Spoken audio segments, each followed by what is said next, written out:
Sometimes I look back at my own life and realize I was not actually living. I was surviving. The funny part is I didn't even know it. Because from the outside, it looked like I was doing everything right. I checked all the boxes. But underneath, I was just running. Running from silence. Running from rest. Running from the fear that if I stopped, even for a second, everything would fall apart. It's like I was living life with this invisible fire alarm going off inside me all the time. And when people said, just relax, I would think, how? How do you relax when your whole nervous system believes that slowing down means danger? And I know I'm not the only one.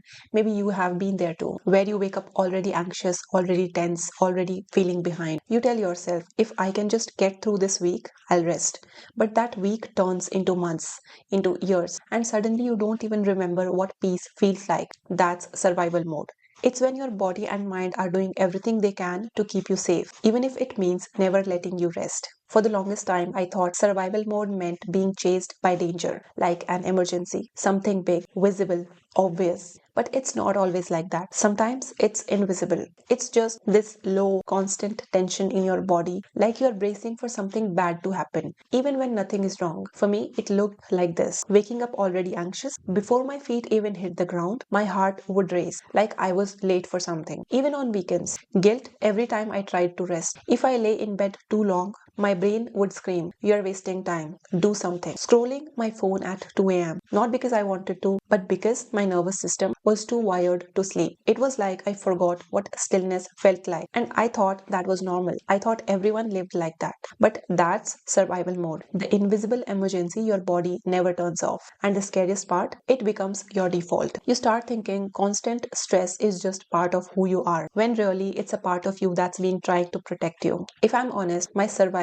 mode didn't start in adulthood. It started when I was a kid. I grew up with this invisible rule book. Don't mess up. Don't upset anyone. Don't relax too much. Be good. Be helpful. Be strong. And maybe you had your own version of that. Maybe you grew up in a home where you had to stay alert, always watching people's moods, always managing tension before it turned into conflict. Maybe you learned early that being careful was safer than being yourself. Or maybe life handed you experiences, heartbreak, loss, instability that made your body decide we are never letting our guard down again. And at that time, that response was intelligent. It kept you safe. Overthinking kept you prepared. People pleasing kept you out of trouble. Being hyper aware kept you from pain. But now you're not in that environment anymore. And yet your body doesn't know that. It's still reacting like the danger never ended. And that's the heartbreaking part. You are safe now, but your body hasn't received the memo. You outgrew the danger, but not the response. That's why you can't just relax. That's why peace feels boring or even scary. Because for your nervous system, calm once meant vulnerable. So it stays on guard, even when there's no threat.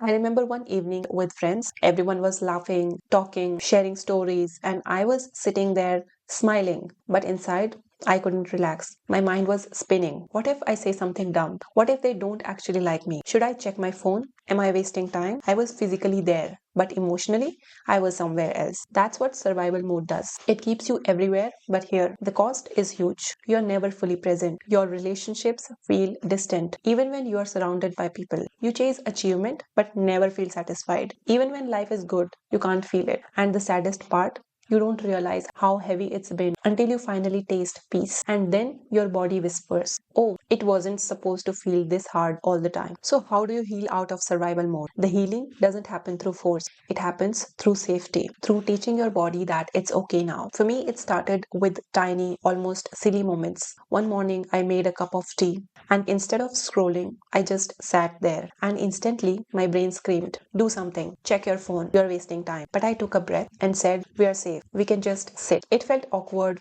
unnatural, but over time, those micro moments became my practice. They taught my body that rest was not dangerous. Another big one was learning to say no. The first time I said no to an extra task, I felt like the world would collapse. I thought people would think I was lazy or ungrateful, but they didn't. And slowly my body learned saying no doesn't end love. Rest doesn't destroy my life. Rest protects it. There was a phase where every time life got calm, I would unconsciously create chaos. chaos. If work slowed down, I would overthink. If relationships were peaceful, I would start doubting people because calm felt wrong. And that's what happens when you have lived in survival mode for too long. Your nervous system mistakes peace for danger. It craves intensity, not because you like drama, but because chaos feels familiar. Healing for me meant allowing myself to stay in calm even when it felt uncomfortable. It means not running back to the noise just because silence felt awkward. At first, calm felt lonely, quiet felt boring, but with time, it started feeling like home.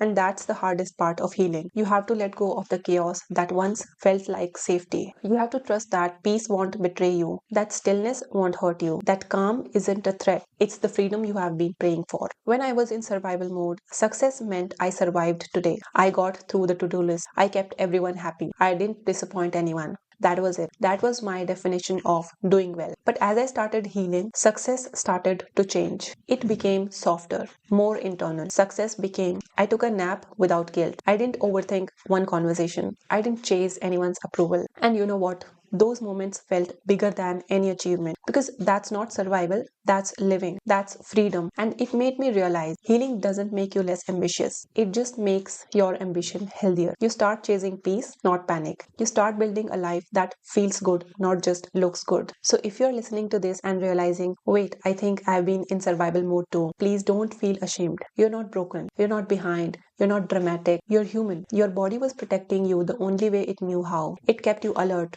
careful, driven.